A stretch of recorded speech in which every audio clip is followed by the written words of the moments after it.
and welcome to Mob Talk Radio. Obviously, this is pre-recorded earlier. And after we finish what we're going to talk about, we're going to bring it live into the chat and discuss it. So as all of you know, we have been the only mob genre show who, essentially has covered the Montreal and Toronto mafia extensively. I think with all due respect, if you're not going to explain why a guy gets killed and the history behind all of that, then you're more just using a headline. And because you don't know much about Canada, it just becomes the headline with zero information. And that's just not how we do things here on Mob Talk Radio. So yesterday at around 1:30 p.m. outside of Fitness City, which was a gym in Dorval, Quebec, Francesco Del Balso was shot and killed in a hail of gunfire. Prior to this, there were two attempted hits on Del Balso that he somehow managed to escape. Back in March, alleged head of the Rizzuto crime family, Leonardo Rizzuto, was shot repeatedly in traffic and survived with his life and a bullet in his leg. Then in May, Claudia Iacona, who was the daughter-in-law of Moreno Gallo, was shot and killed in a suspected mob hit. Thus follows a long trail of blood and murders going back years. So who was Francesco Del Balso? Why was he murdered? We have to go back to 2006. In 2006, Del Balso was picked up on wiretaps ordering two armored cars and stipulated that they must be able to stop AK-47 rounds. He'd buy an armor-plated Nissan Armada and an armored Toyota 4Runner. It's that wiretap and others which would lead to the arrest and the indictment of and conviction of 6 members of the Rizzuto crime family. When Vito Rizzuto was convicted of murder and the 3 captains' hits, he would be extradited back to the United States for over a decade, a little over a decade. And the Rizzuto crime family began to have major problems holding on to their turf. Everybody from the Hells Angels to other criminal groups, including other mafia clans and 'Ndrangheta, began to move in. Del Balso, along with Lorenzo Giordano, both of who are now dead in brazen mob hits, they had hot-button tempers. They didn't handle business like Vito Rizzuto did, nor, for that matter, Nick Rizzuto. Instead, they were apt to grab guns and handle their business the old-fashioned way. Even if Del Balso and Giordano were known to be tough and feared, they ran into a huge problem with a fringe group. Del Balso, Giordano ran into a beef with the D'Amico crime family, along with French-speaking biker gangs. There was a debt that needed to be settled by Del Balso and Giordano to the tune of $900,000. New acting boss for the Rizzutos, Francesco Accardi, was heard on wiretaps complaining to his crew that he went and spoke with one of the D'Amicos in person over the debt. They had tried to set up repeated sit-downs nonstop to avert the issue, but eventually it was settled, but bloodshed was still on the menu. Del Balso controlled gambling operations for the Rizzuto crime family at the time and narcotics. In August of 2006, Del Balso got into a fistfight with a Hells Angels supporter by the name of Charlie Huneau. The fight would escalate and wound up with Del Balso and his men firing shots at Huneau and his Porsche. Not 2 weeks after that, 2 men on motorcycles shot and killed Rizzuto member Domenico Macri in retaliation. Since that event, Del Balso and others wore bulletproof vests and stockpiled weapons. This is the time period when police picked up Del Balso ordering armored cars on that wiretap. A month later, 90 would be indicted and arrested. Del Balso would also be arrested in that group in an operation dubbed Operation Colossi. Those arrested were Nick Rizzuto, Francesco Del Balso, Francesco Arcadi, Rocco Solicito, who's dead now, Lorenzo Giordano, who's dead now, Paulo Renda, and others. There would be 1,350 charges filed, which included drug trafficking, conspiracy to import, conspiracy to traffic, gangsterism, bookmaking, extortion, loan sharking, and attempted murder. In 2016, Del Balso was released with certain provisions in 2016, but most of the people that were indicted along with him had been killed since getting out. Not long after his release, the RCMP violated him and threw him back in prison in what they called basically protecting him for his own safety. There would be dozens of attempts by the RCMP to get Del Balso to talk, but he would refuse. The RCMP picked up what they believed to be discussions on Del Balso being on a hit list. For 2 years, they tried to flip Del Balso, but he would not bend. Finally, in 2018, the parole board would release him.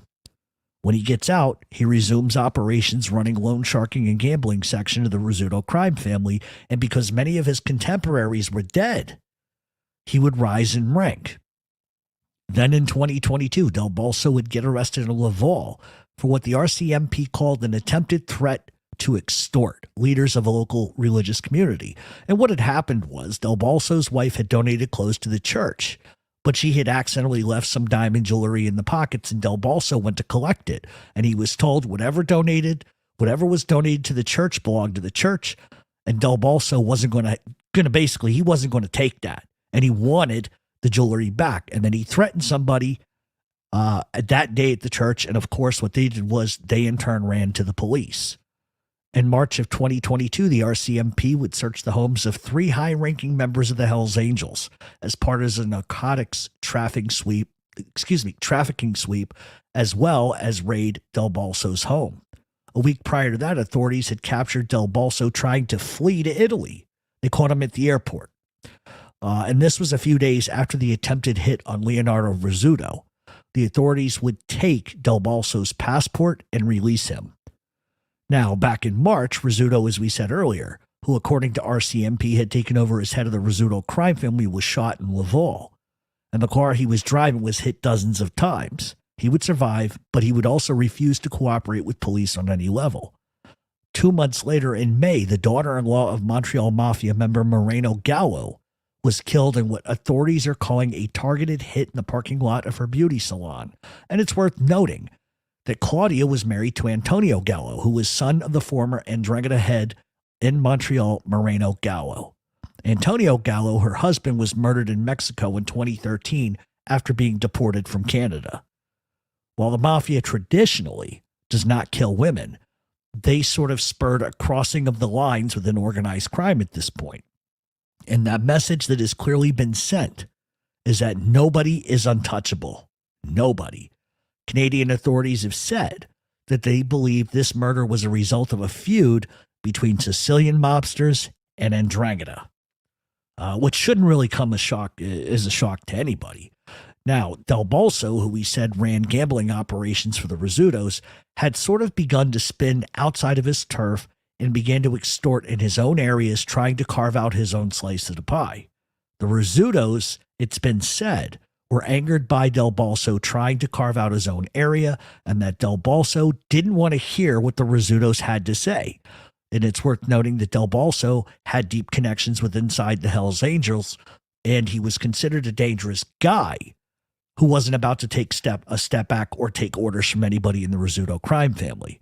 In recent weeks, Del Balso was trying to form an alliance and an agreement with the Hells Angels, and it's widely believed that it was Del Balso who ordered the murder of Leonardo Rizzuto in an attempt to create a hostile takeover type of situation. And as we know, that hit was essentially botched, and there would be serious retaliation for that mistake, which is what I believe we have just now seen. Coinciding with all of that was his attempt to flee Canada just days after the attempted hit on Leonardo Rizzuto, and that simply puts him in the crosshairs. Days after, it's been alleged on the streets that Leonardo Rizzuto allegedly put a $250,000 contract out on his head. So there you have it.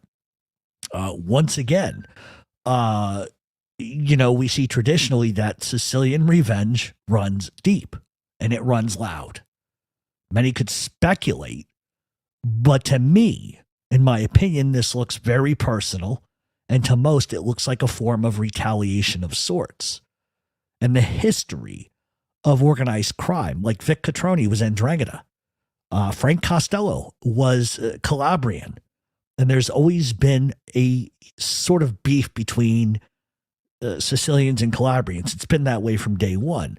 But what you're really seeing in Montreal and what's been going on, especially in Toronto and Montreal the last probably close to a decade, is you're seeing the Hells Angels aligning themselves with Andromeda. You're seeing the Rizzutos attempting to continue to just stay in the game. But all of these murders that we've seen, from the Lupinos to the Solicitos, everything that's been going on has been Andromeda versus Sicilians, Andromeda versus Sicilians. And believe it or not, Del Balso was a marked man for years. In fact, Del Balso had escaped 2 attempted hits in the last couple of months on his life. So he had to know it was coming. He had to know. Now, is it circumstance that Leonardo Rizzuto gets shot at and Del Balso is trying to flee the country? Well, you just have to use common sense. You have to use a little street acumen here. If a guy's not involved in clipping a boss of a family and a hostile takeover, whatever the situation might have been, there's no reason for him to flee the country. But it's also worth noting that he has this meeting with Hell's Angels trying to align with them to sort of safeguard himself. He knew what he did. At least that's the way it appears. So you're going to see a lot of people talk about Francesco Del Balso and a lot of other things. But at the end of the day, sometimes it's a lot less more convoluted than you really think it is. And that's just the way Canada has always run. It's old school.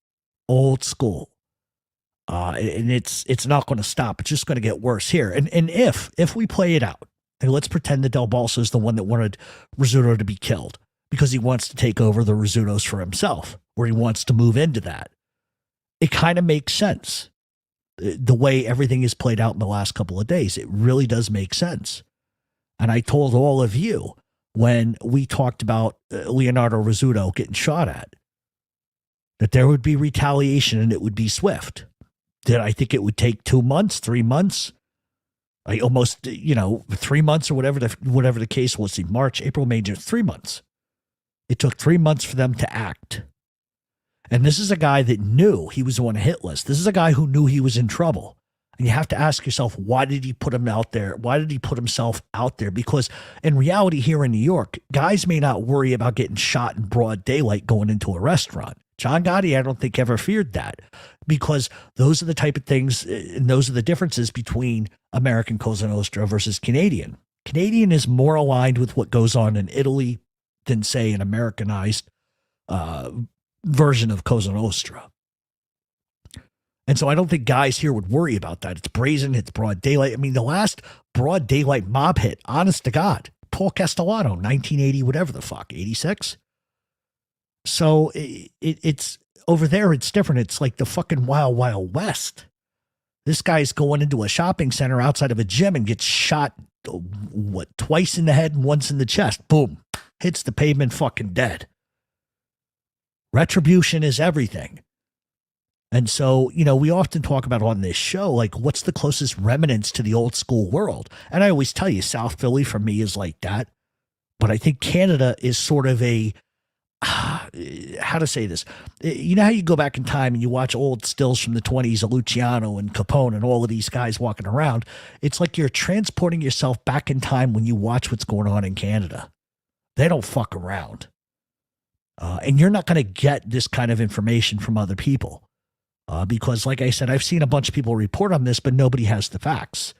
And what they do is they throw the headline, but then they don't tell you anything about the case. Well, he was a tough guy. He was a higher echelon guy. But how and why? I just gave you the how and the why.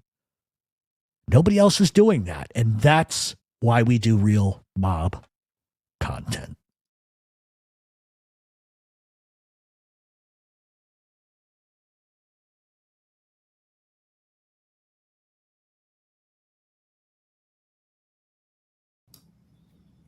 Hello, people. I am Lee Cole. Hello, people. I am Lee Cole.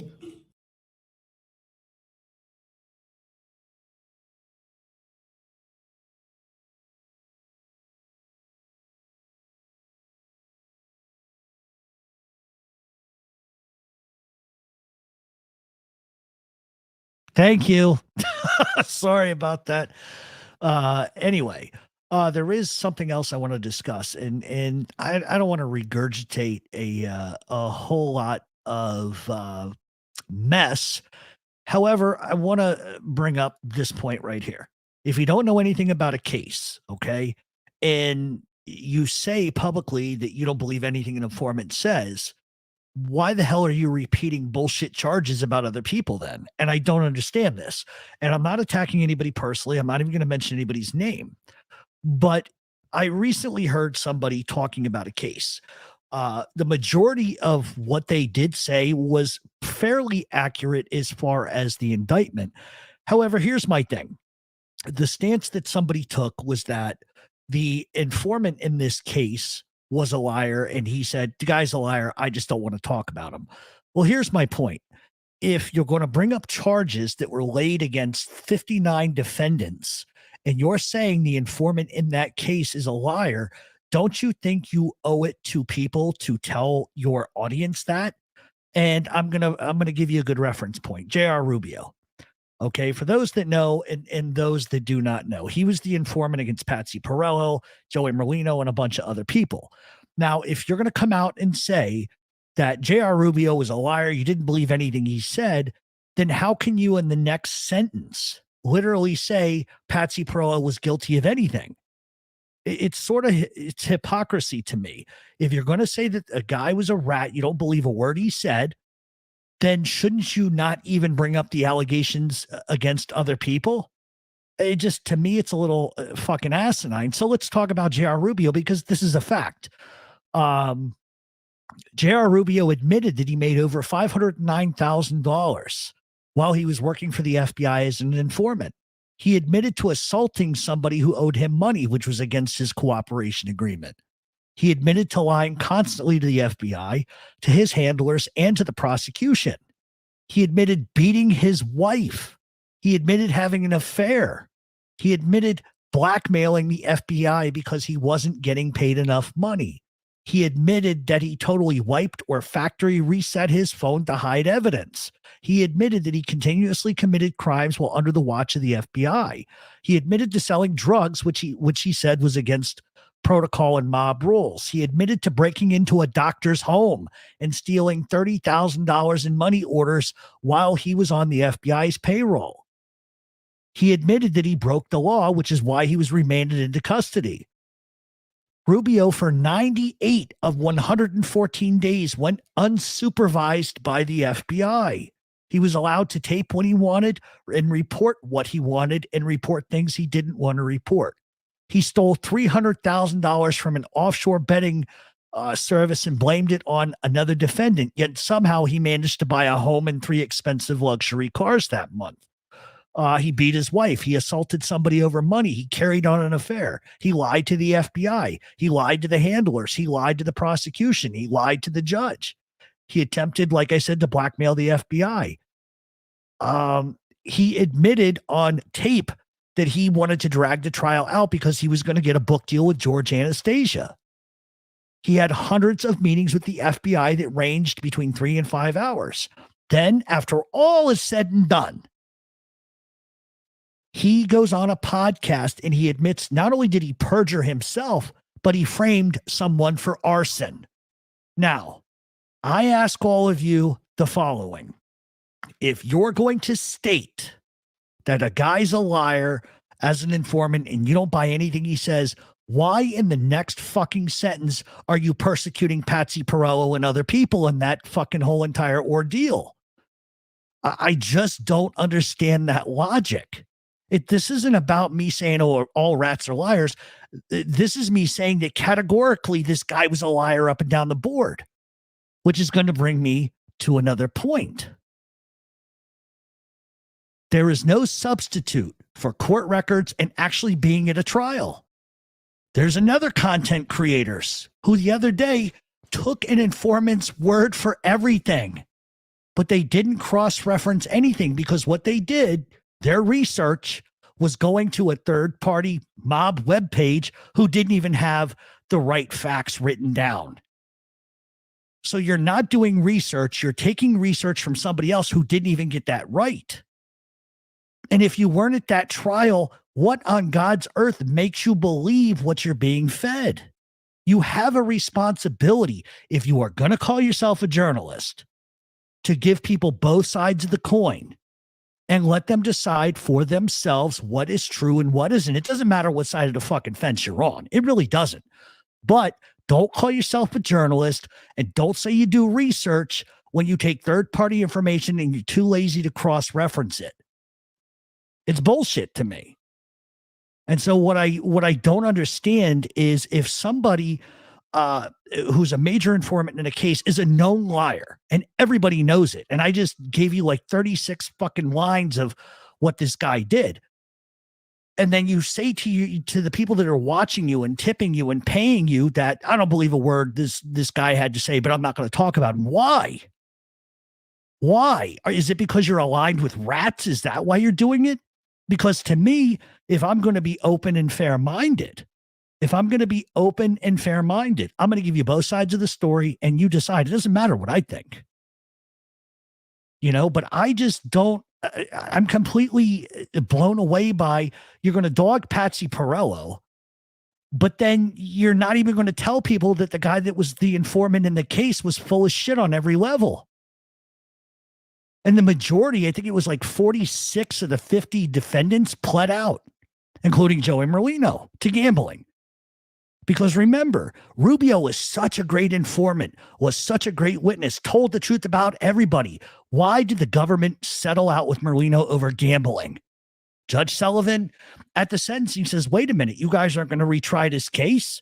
And they said, well, no, Your Honor, we're not. Well, why? You said you had an open and slam dunk case, a case that could have put Joey Merlino and 49 others in prison for the rest of their lives.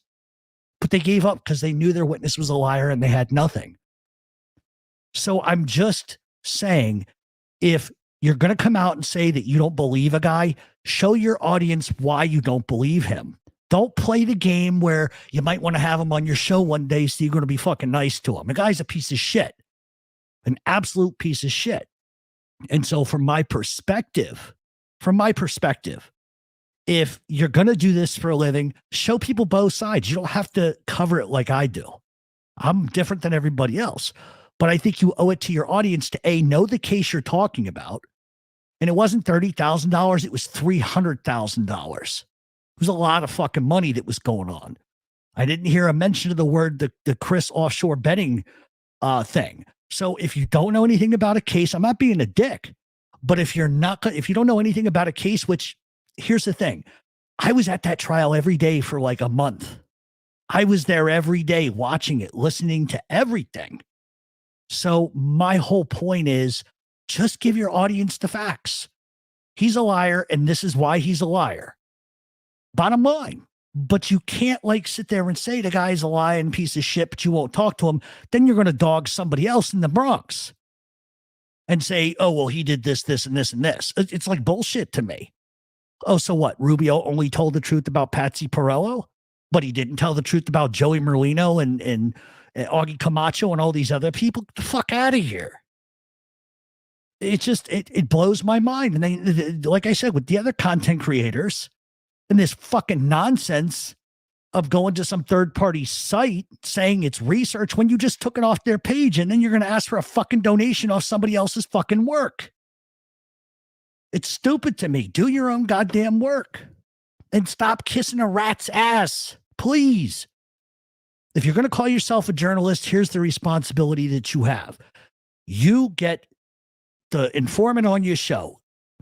Ask them tough questions. You don't, you never will.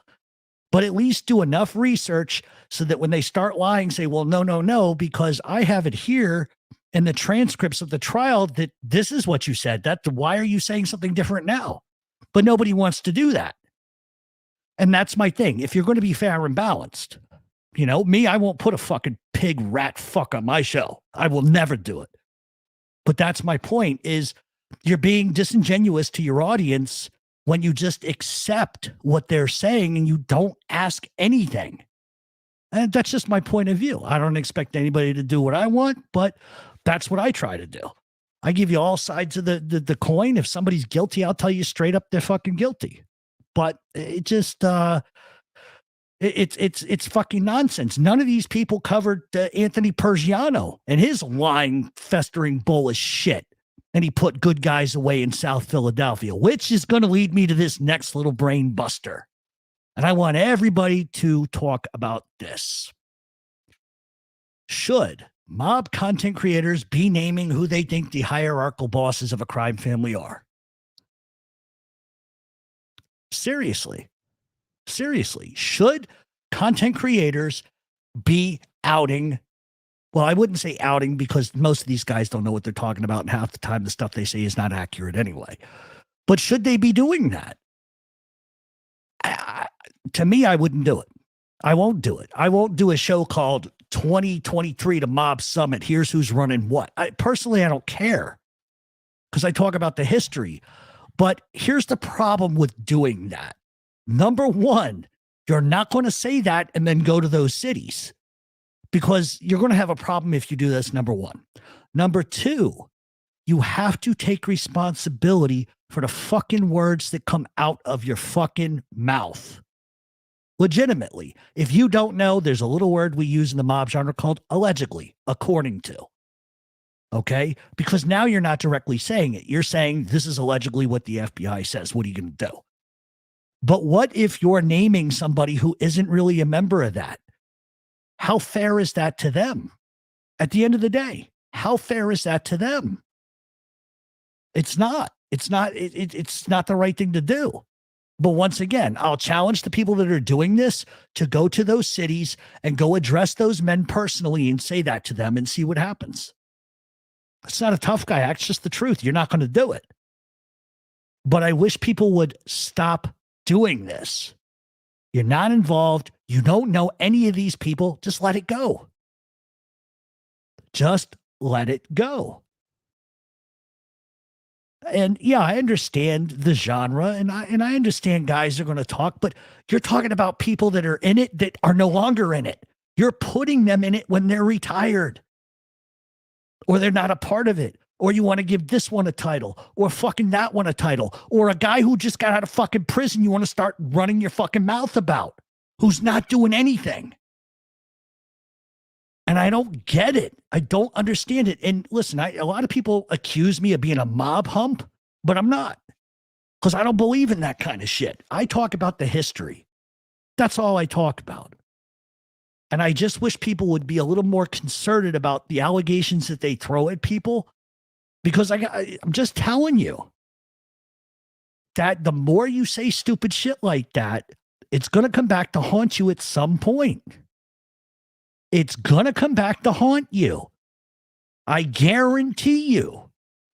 Because just when you think nobody's listening to the dumb shit that you have to say, they are. And I'll give you a good reference point for this. The other night I'm minding my business, okay? And I get a text from somebody who I'm not going to mention. And this guy says, can you believe they're mentioning my friend XYZ? This guy's not even involved in anything. But yet these guys are so stupid. They do no research. They're going to label this one that and this one that. And none of it's true. None of it's true. And you got to also at the same time, here's my thing. If you cover this genre by hook or by crook, I'm probably a little different than anybody else. And this is not like a braggadocious thing. And listen, I'm not dogging anybody. How they want to do their show is their business. But the FBI from time to time is going to watch what you do, especially if you're associated with anybody. So you have to be very careful. And one of the things I do, and all of you guys know this, is I throw curveballs. There's a lot I could say, but I don't. It's not within me to do that kind of stuff to my friends. It's not within me to say that about people. Because honestly, I don't give a fuck who's what. Because to me, unlike other people, to me, Joey, Bobby, and Vinny are just Joey, Bobby, and Vinny. Whatever imaginary title the press and the FBI and whoever wants to give them is fine. I don't treat them any differently if they're this or that. They're just normal guys to me. But the difference is I see it like that, and these sort of mob groupie people don't. They talk about them like they're Robert De Niro, and I just don't understand it. You know? But it's okay, everybody. I'm not dogging anybody specifically. I'm just saying at the end of the day, I think you need to be really careful with some of the things that you say. Because as a matter of fact, I'll tell you this much. There is one person who continues to say things about people I know very well. And I'm telling you, if he goes down there, he's going to have a problem. And it's not because, oh, everybody's a tough guy. Certain people don't want you talking about them. And eventually it's going to catch up to you. Trust me, it's going to catch up to you. It's not a threat. It's like, how would you feel? How would you feel if every day somebody said you were a fucking pedophile and you weren't? How would your reaction be to that guy if you run into him? You're going to beat him up. It's the same process. Have a little respect for people.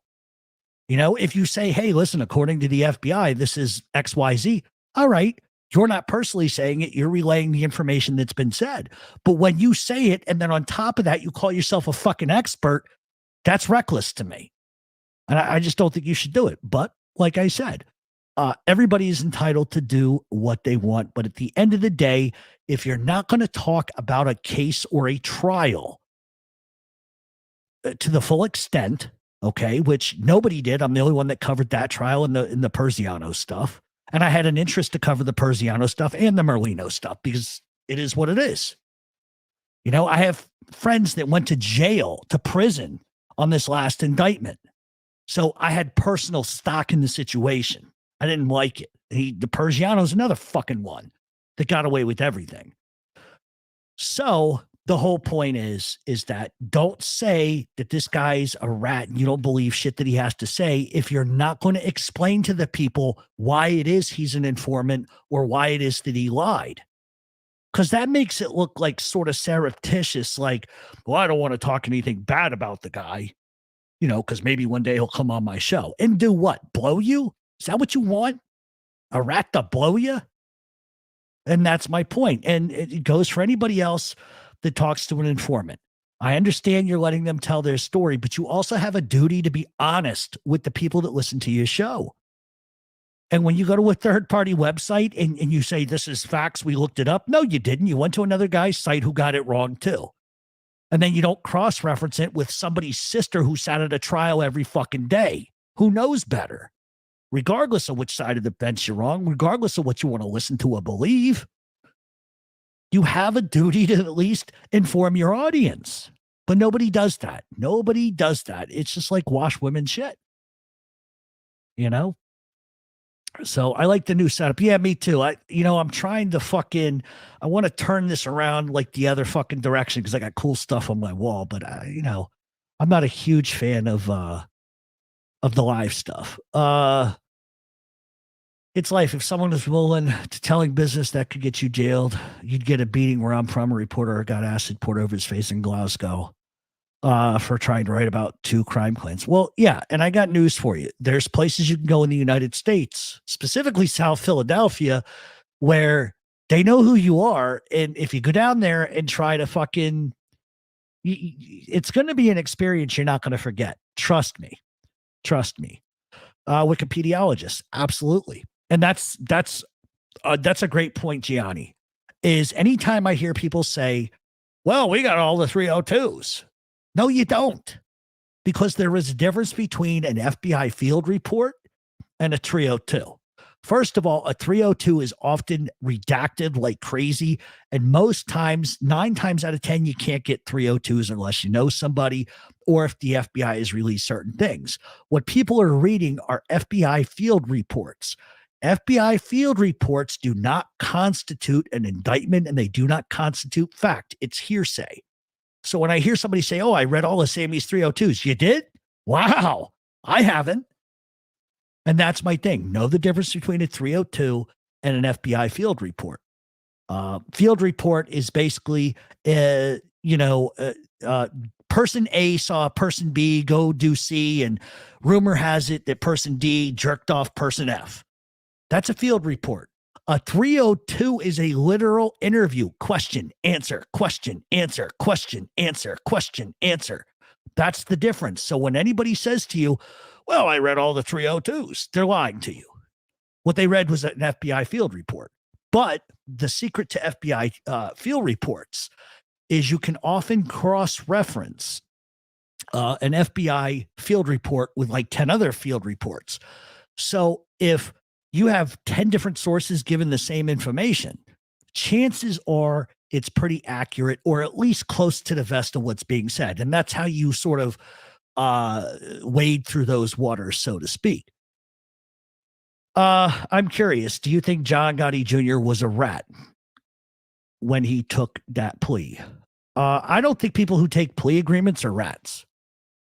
That's just the truth. Because if that were the case, everybody and their mother would be a rat, because everybody has surely taken a plea. Have you ever been to traffic court and pled guilty? Does that make you a rat? No. Sometimes you got to plead out this shit, because the justice system is designed so that they can either bankrupt you, put you in prison, or force you to admit to something you didn't do. Because people say to me all the time, well, why admit to something you didn't do? Well, because the government or the state has a blank check and can keep trying you and trying you and trying you. You really have no options sometimes. And that's just the truth. But no, somebody who takes a plea is not a rat in my book. Somebody, because that would mean like half of the gangsters we look up to. John Gotti Sr. took a plea. Does that make him a rat? No. Sometimes a plea is a plea, you know?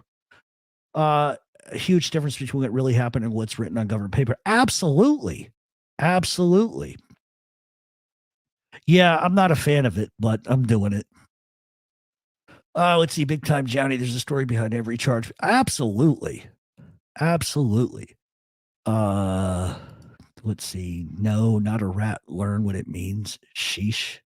I have no idea what that's all about. What's that all about?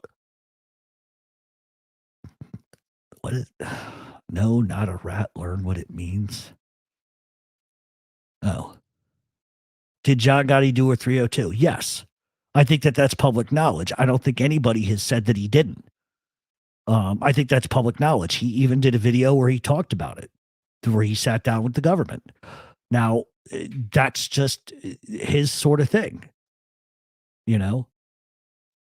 There are some people that believe that if you sit down and talk to a cop on any level, even if you just go in there and bullshit them, that makes you a rat. It just depends on what your narrative is. In my opinion, the definition, and this is my opinion only, and I'll give you two perspectives of this, okay? In my opinion, if you go in and tell on someone, you're all arrested under the same charges, and you go in to tell on everybody else to get your sentence thrown out, because you don't want to go to jail, that makes you a fucking rat on every fucking level. Now, if according to the streets, according to the streets, if you talk to a cop, you're a rat. If you're in the streets, the street looks at you talking to the feds, the cops, anybody putting anything on paper looks at you like a rat. That's how the streets see you. You know what I mean? That's how they see it. To me, I could give a fuck less, because it really doesn't. That Junior was a rat because he took a plea. No, okay, now I understand what you're saying. No, he wasn't a rat because he took a plea. Listen, I'm not defending anything that anybody ever does. But imagine yourself, and I'm not defending John Gotti Jr., but imagine going through 5 trials. Do you know how expensive one trial is? They were going to take his home. They were going to force his wife and his children in the streets. The same thing happened to Vinny Gigante. That's why he took a plea. Does that make him a rat? No. So it shouldn't be that way for John. He had no choice. 5 trials. Name me one other guy who had 5 trials in 6 months, 7 months. I'm probably getting it wrong. Do I agree with him talking to the feds? No, I absolutely don't. But I think he even regrets doing that, you know? What's up with the Gotti grandson? He got a couple years. Yeah, he was splitting time, I believe, between federal and state. He should be getting out, I think, in the next 2 years. I don't really know much about his case other than, what I read in the press, but from everything that I know, believe it or not, I actually had a conversation with him prior to his arrest, and he was always very nice. So I can't say anything bad about the kid. Kids make mistakes. They just get themselves into situations. And I think if that had been anybody else and his last name wasn't Gotti, I don't think it happens the way it does. And there's a lot of truth to that. No, not a rat. Comment was the one asking. Oh, okay. I got you, iDubbbz. I got you. Government has endless funds courtesy of taxpayers and simultaneously restricts defendants' funds accounts. Yes, absolutely. Absolutely. Think about it. The situation, okay? Let's look at John Gotti Jr. because everybody knows his name in Universal. 5 trials. Okay, mistrial, mistrial, mistrial, mistrial, mistrial. At some point, he's got to be thinking to himself, you know what? I'm just going to plead guilty to this shit and go away because they're going to bankrupt me if I don't. Because the standard for getting a conviction at the federal level is less than it is in the state. In the state, you really got to prove shit. Federal level, you only need to prove it's probable that you did it. Whereas state's a little bit different. State, you really gotta have the goods, which is why I pled guilty in my case. I had no choice. All my co-defendants were telling on me, and I knew they were gonna. You might as well just plead out and get it over with. Throw yourself at the mercy of the court, which is what I did. But somebody like John Jr. or even Joey Merlino and some of these other guys, if they're gonna keep retrying you at some point. At some point, here's a good reference point. So let's go with trial number 1, for instance, and let's say that the informant in your case is really fucking awful. Well, by trial number 2, the judge could actually restrict some of the things that informant said in the first trial, meaning the jury's not going to hear that. Menendez trial, good example of that. I'm not defending them killing their parents, but in their second trial, the judge in that case in California restricted family members and friends from testifying that they witnessed Lyle and Kyle Menendez's father touching them.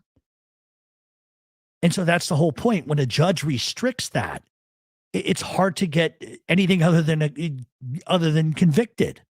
And that's just the way that the system works, unfortunately. In the case of J.R. Rubio, he was caught on tape saying that he was going to, lie about Joey Merlino and get him 500 fucking years if he could. He would lie, cheat, do whatever he could to put him in jail. But yet you can't play those tapes in court. Why? Because when it comes to sentencing guidelines, if you've been acquitted of murder, just the fact that they accused you of it at some point in your life, they can bring that up in sentencing guidelines to get you a higher level. But yet the rats don't face the same scrutiny. And I've never understood that. I've never understood that for 1 second, anything for that conviction rate. Absolutely. Absolutely. If they could have given John Gotti the death penalty, they would have done it. I'm telling you. I've took pleas to lighter sentence, never said a word to anyone in my life on my mother, even when I was innocent. Is corrupt. Yeah, no, absolutely. You don't say nothing. And if you do say anything, you don't give them shit that they can use. It's just plain as day. And what's more fucked up in my particular case is I had 3 people that were my co-defendants all testifying against me. I pled guilty, got hammered, and none of them did a day in time. Nobody in my case, there was 5 of us. Nobody went to jail. They hammered me with, I think it was like 10 years, 12 years. Then they reduced everything to concurrent. And then because I had a clean record and never been in trouble, the judge was like, all right, you're going to do all this other shit instead and find the crap out of me. And that's the truth. You should give out cheese awards to deserving rodents. No, listen, here's the thing. And this is going to probably start a lot of shit. I think informants have a right to tell their story. They have a God-given right to tell their story. I have no problem with that. What I have a problem with is when you start lying. And listen, nobody is saying that everybody's innocent or everybody's guilty. But when you're a noted liar, like if you lie about 3 or 4 things that are pretty big, chances are you're lying about everything else. And I just listen, here's the bottom line. And this is where all of you guys can jump in. Okay. Name me one informant, and you guys will not be able to do this, but name me one informant who woke up on Wednesday morning and said, this life is no longer for me. I have done horrible shit. I'm going to apologize to God. I'm going to apologize to my country. I'm not going to tell on everybody, and I'm just going to turn myself in and tell them everything I did. Name me one fucking informant that did that. You can't, because it's never happened. It's never happened. But name me an informant who didn't do any jail time, didn't want to go to jail, who told on everybody. Boy, I bet you can rattle off about 50 of those, can't you? because the bottom line is they don't want to do jail time. They want the pussy, they want the house, they want the car, they want the accolades, they want the fame, but they can't do a day in fucking jail. That's just the truth. You know, that's just the truth. I don't think John Jr. got railroaded. I think 5 trials is absolutely insane and absurd. I think after the first 2 and you're getting mistrials, you might as well just give it up. So from the aspect of 5 trials, that to me is a piece of shit thing to do, because they kept adding fucking witnesses to that list, and nobody, not even Mikey Scars, that shriveled up prick, could convict John Jr. You know, nice to see you in person. Fantastic podcast. Well, I try. The government will spare no expense to prosecute somebody except if you're an elected official. Then you're never held accountable. No, that's absolutely true. Absolutely true. What do you think? Well, what do you think happened with Epstein? Do you think the guards fell asleep or they walked away? I can tell you something about MDC. It's impossible for them not to see what's going on in your cell. I can tell you that about MDC. I knew people that were there. There's just no way that somebody's left alone for that amount of time. So that kind of tells me that somebody was told not to pay attention, and whatever was done was done. He was killed as far as I'm concerned.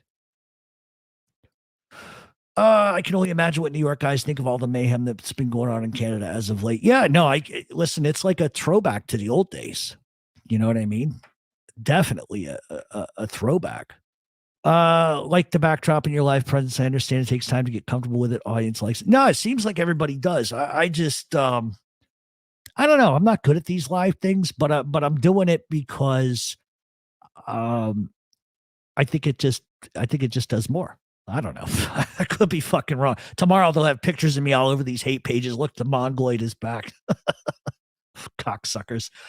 John Panisi woke up and decided to rat. Well, John Panisi was a nut job. Always was. They didn't even want to make him because he's like borderline schizophrenic. He's another one that tells all kinds of fucking stories that don't make sense. And that's the thing. If you listen long enough, and I'm not defending gangsters, what I'm saying to you is if you listen to these informants long enough, and it's not all of them, okay, but it's a high percentage. If you just listen long enough, you're going to see that they start changing their narrative and their stories. You see the video with Gravano and Francis arguing. Yeah, it's all bullshitting for money. That's all it is. Although I wish that they would have just tied their hands together with like handcuffs and given one a knife and the other a penance and kill each other. That would have been great TV. They just don't want to meet Bubba, though. Well, listen, I don't think anybody wants to go to jail. Like with reality, nobody wants to go to prison, right? But reality of that is that when you join the mafia or any gang or any criminal group, or if you just get in the car with Uncle Bob, Billy Frank, and decide to go rob the gas station, you're going to fucking jail. Yeah, you surely had to have known, well, we could get caught molesting this raccoon and stealing Slurpees from 7-Eleven. Well, I'm not willing to go to prison. I'm telling on him. That's basically what happens. Everybody's fine and great, cutting up the money, cracking heads, shooting somebody. But boy, prison scares the shit out of them. Do you think there's going to be more bodies dropping in the after the Del Balso hit? Absolutely. It's not done. Because you have Montreal and you have Andrangada, or excuse me, the Sicilians, and they're going to keep going at it. And you know what? You got to give the Rizzutos a lot of credit. Because after the whole Catroni thing back in the day, and by the way, if you go to our, let me look for the banner here. If you go here, mobtalkradioshow.supercast.com, we did, I think, 3 of the Canadian crime families from beginning to sort of not current, but a couple years back. So if you're interested in learning about Vic Catroni and the Rizzutos, that's a series you're going to want to listen to. Also, we are covering the Kennedy crime family, and I have gotten so many terrific emails. Because I think a lot of people thought it was just going to be politics, but it's not. It's crime. It is total crime. And by the way, it's $10 a month for the podcast. You get 4 podcasts. And by the way, at the end of this month, I will be going out of town and we are doing a contest. I will go live from where I am on YouTube Live. And if the first person to guess exactly, not exactly like you're on Dick Smash Street or Uncle Clobbercrotch Street, The first person that says, I know where you are, you're at XYZ, is going to get a 16 by 24 painting of any gangster they want free. It's $150 value. We're willing to do that because it's a cool fucking thing to fucking do. You know who I haven't seen in here tonight? I have not seen my buddy Boardwalk guy. That is what I mean. The government just keeps coming in a corrupt way against John Jr. Means Railroad. Yeah. No, I know what you meant, and I agree with you. I think 5 trials is fucking ridiculous. I think the witnesses that were against him were the lowest common denominator on earth. Like him or not, I mean, it is what it is. Did Bulger's family go through with their lawsuit about his death? They did, and they lost, which, opening up the Pandora's box of Whitey Bulger. Let me just say this, and this is just my opinion. I don't think Whitey Bulger, first of all, was he an informant? Absolutely 100% he was. But was he an informant to the extent the government says? Absolutely not. Kevin Weeks, that rat fuck, gave more information to the fucking feds than Whitey Bulger ever did. And those are facts. If you have not had an opportunity, watch the United States of America versus James Whitey Bulger. It will change your philosophy. America made. What's up? I love the flag. Let's see. Elected officials can rob us blind, rule us like Stalin, but they won't go to jail for revolt. Exactly.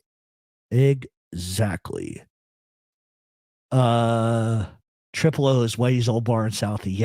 Yeah. You like that shirt, right? Isn't that a classic? And no, I'm not supporting Whitey Bulger, because that's the first thing you say. Oh, we're going to be supporting fucking Whitey Bulger now. No. It's just history, right? And I love here. Let me tip. There we go. Triple O's. There you go. A lot of you won't see that shirt nowhere else. And I know where you can get it. I know the guy who can get it to you. Penis Face is schizophrenic, I think. No, he is. The houses were shaken, and my dead grandparents told me I must become a rat. Like, get the fuck out of here. Come on. Can't believe shit like that, but you can believe this. Hello, people. I am Lee Cole. Hello, people. I am Lee Cole.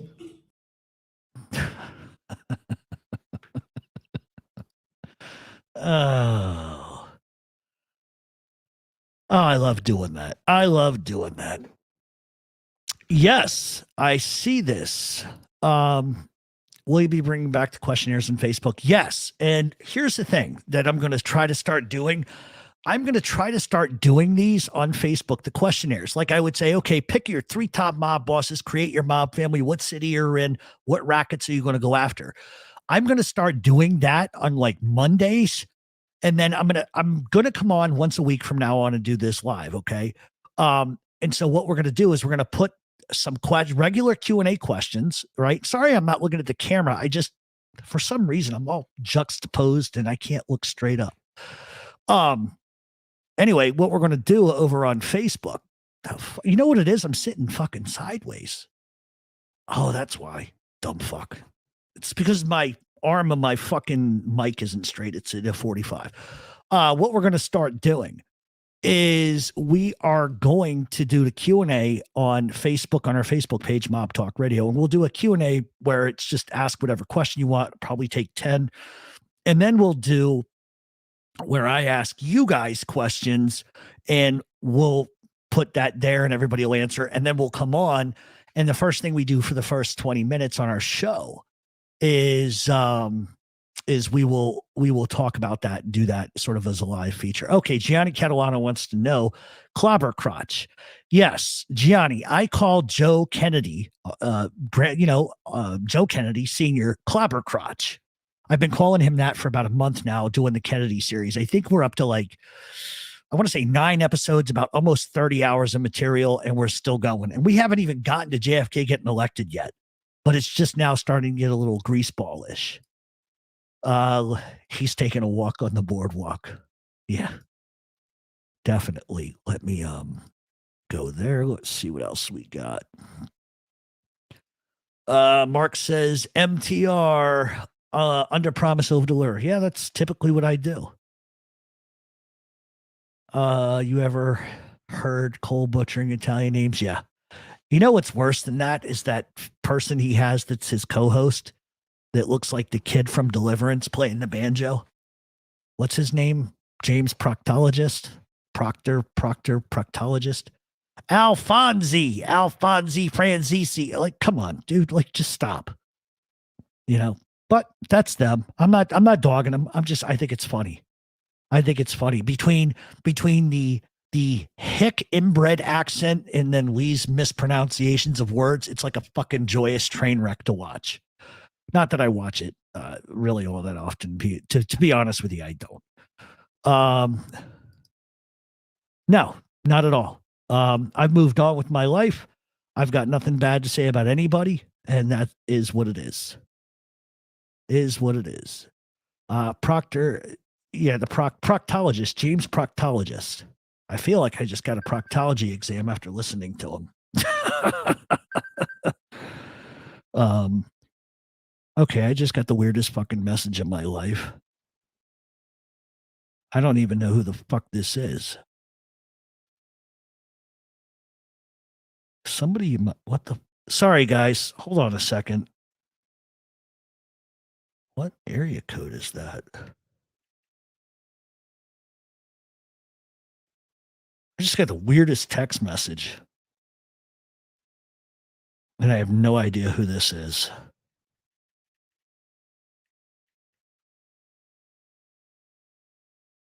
I have no clue. Moving on.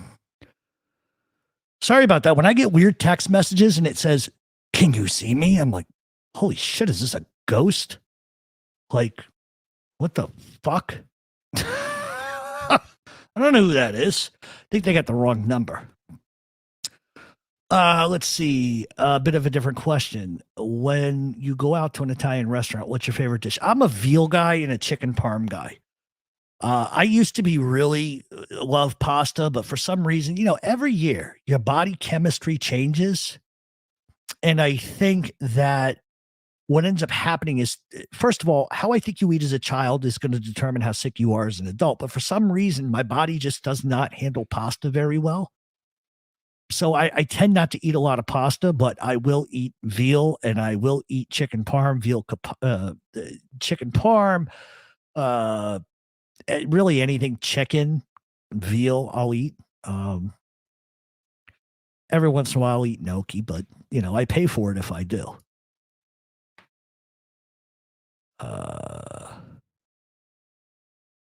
They do looking like a medieval peasant. Jeff Nadeau's all right.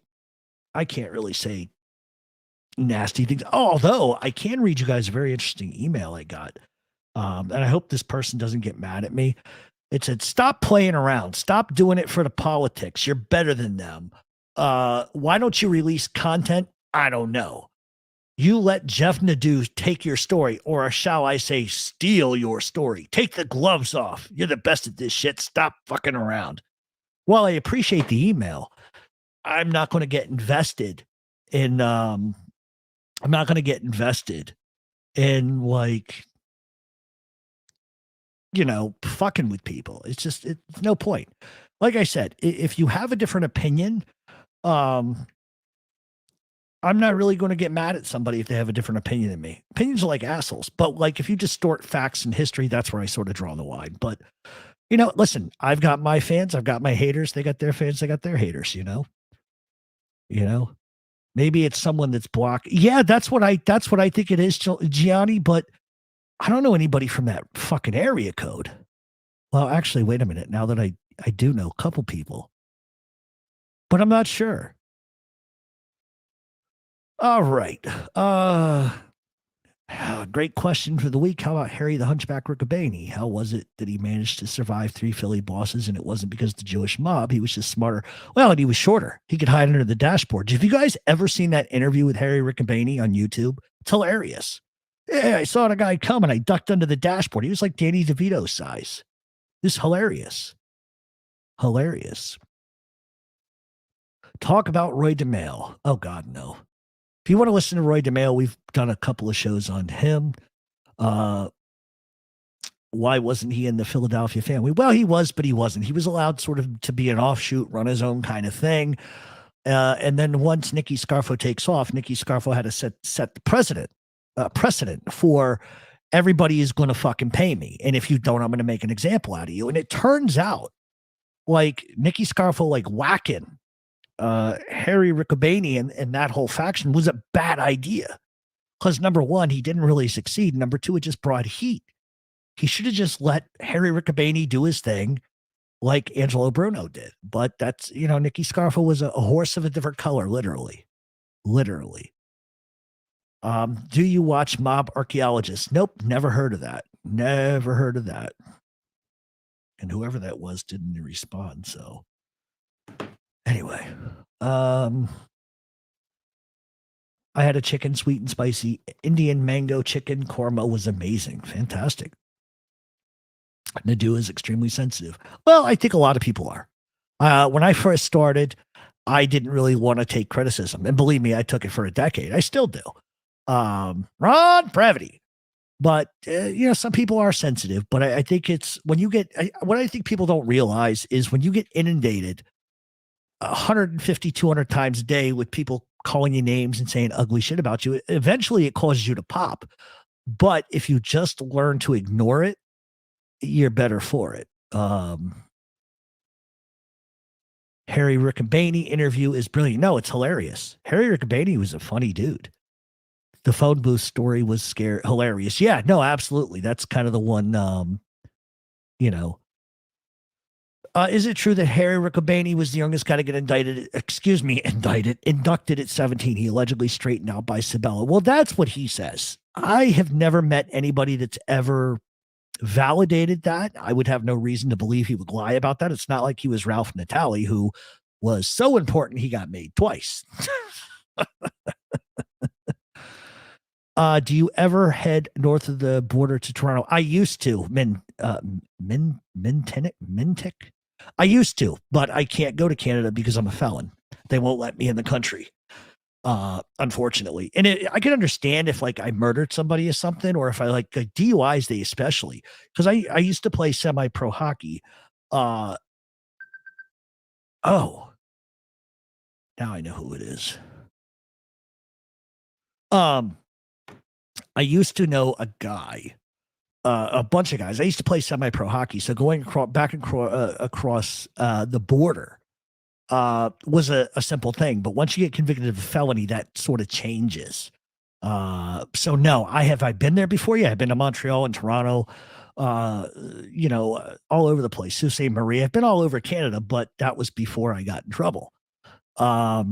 Now I can't go over there, which sucks because I've always wanted to kind of sneak there, just like land in Vancouver and just get off and go do, but that's just not going to work.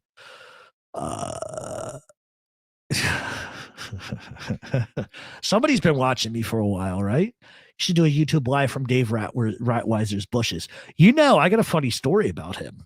So coming out of the Joey Merlino trial one day, Joey and all the guys were there. And I told another guy, I said, listen, I'm going to go run interference. They're like, oh, thanks. Because there were a lot of guys that just didn't want to be seen on camera because the who's who of Philadelphia attended those trials. So I said, I'll go out and run interference. So I went downstairs and I said, hey, prick. Literally, that's how I addressed him. I says, he's coming out the side door. And he wouldn't even look at me. And I just was like, so what are you going to do? Because see, here's the thing. Dave came up into the trial room and there was a break. And Dave goes and sits down next to Joey. And Joey was like, he just looks at me like, oh, fuck. Dave's like, how are things going, Joey? And Joey's like, yeah, things are good. And Dave was like, being all kiss ass to him or whatever. And as soon as Dave walks out the door, Joey looks over and goes, that guy's a fucking jerk off. And sure enough, as soon as Joey starts coming down the fucking stairs, Dave starts asking him all these nasty fucking questions. I'm like, you were just up there 10 minutes ago slurping on the guy's fucking balls. And now you're treating him like a jerk off. So here I come down the steps, cigarette hanging out of my mouth, to give you a thing it's lit. And I'm like, yeah, you're all a bunch of fucking jerk offs. Go get a real fucking job, you cocksuckers. And of course, that's what they put in the newspaper, that one of Joey Merlino's supporters said that all the journalists were vultures and cocksuckers and should get a real job. Highlight of my life. I loved every minute of it. That reminds me of the horse advertisement you used to play about Nikki Scarfo. Hilarious. Yes, I gotta go back to the old shows and get that because that horse thing was hilarious. Let's see. When they take the oath, it's mentioned that if you rat, you die. I know it should be given, but apparently guys betray it. Well, listen, I could tell you I've never been to an induction ceremony. I don't ever have a plan to be in an induction ceremony, but I will tell you this because I keep hearing this regurgitated. That in induction ceremonies, at least it's been recorded several times, that if we call you and your sister, your mother is dying of cancer, and we call you and you don't come, we're going to kill you. Now, that's what we call symbolism. Does that mean that if your kid's dying and they have a problem with the slot machine, you got to go? No. And most mob guys are not going to call a mob guy whose kid is dying under no circumstances. Maybe in 1940, maybe 1930, but not now. Get real. Is it true? Billy, you prick. Every fucking time with you, Billy. Stay in South Philly. Leave me alone. Leave me alone, Billy. Leave me alone. God, Billy, you're such a ball buster. Come on, where's the thing, Billy, about the MSG and kitchen consigliere? Go ahead, bring that up too. Now, of course I know Phil. Everybody knows I know Phil. Was Dino Bravo related to the Rizzutos? Yes, his mother was Rizzuto's sister, and we actually did a whole entire Dino Bravo thing on YouTube. Go through the videos, and you will find that there. Oh, snap. Alive. Yes. Let's see. Dave Rottweiser reminds me of the old Budweiser Frogs commercial. Yeah. Dave's it's funny because somebody went on their Instagram and they says, what's with that guy, Jeff Canarsie? Why doesn't he like you? He goes, because we're about facts and he's about bullshit. I'm like, okay. But yet somebody got really fucking, and yet twice he tried to follow my Instagram. Yet twice. It's like, fuck off. Go play with your dog in fucking Brigantine or wherever the fuck you live. Let's see. I know Francesco's wife was like, you need to go to the gym. I don't want you dying of a heart attack. Well, that may be it. That may be the facts. Can you do a Ron Previty? Sailing the regatta. Wow, so you're somebody who listens to my show too. So my Uncle John, who was my dad's brother-in-law, he was from Maine. He's a really waspy fuck. Sorry, guys, my phone is going off. He was a really waspy fuck, and his big thing was sailing on the lake in the Poconos. Today, Jeffrey, I'm going sailing in the regatta. Like, he didn't say regatta like the rest of us. He goes, regatta. And it was everything about, the wind. And he had these, like, very expensive Italian little pebble rocks, which I would kick into the fucking lake just to be a prick. And he would complain to my father and go, he would say to my dad, tell Jeffrey not to throw any more rocks into the lake. I need to go sailing in the regatta. So, of course, my father, being enraged, would come down there and go, Jeff, knock off the fucking rocks. And then he'd grab a bucket, he'd scoop up a whole fucking thing and throw him into the fucking water and go, fuck him. And then my father wrecked his sailboat intentionally, just to fucking get him. So, Ron Previty. So there you go. Yeah, I tell a lot of stories about my father. He was a funny guy. Trump 24? No, I'm not a Trump fan. But when I say that, doesn't mean I'm a Democrat. I think they're all fucking lunatics. They're all fucking crazy, and they're all fucking liars. There it is. It's Angela Lutt's favorite ice cream. Chocolate, marshmallow, or Rocky Road. Ooh. I think it's gossip gum flavored. Gossip gum. Go with that. You're going to get me killed. Thanks a lot, Billy, you prick. Trump is a Russian stooge. Now, I don't know what Donald Trump is, but I know he liked to get peed on. Joe Exotic. Now, that's somebody we can all get behind right there. You know what was hilarious about that whole Tiger King thing? At one point, he literally says, I'm gay, I'm poor, and I don't give a fuck. And I'm like, isn't that just the most honest shit you've ever heard? Oh, my God. We should make a film about Harry Riccobaney, Danny DeVito versus the mob. Yeah, it's a good idea, too. That is a very, very, very good idea. I would firmly believe in that. Sorry, I have everybody and their mother contacting me about something. And, Well, Let me just send this text. Hold on.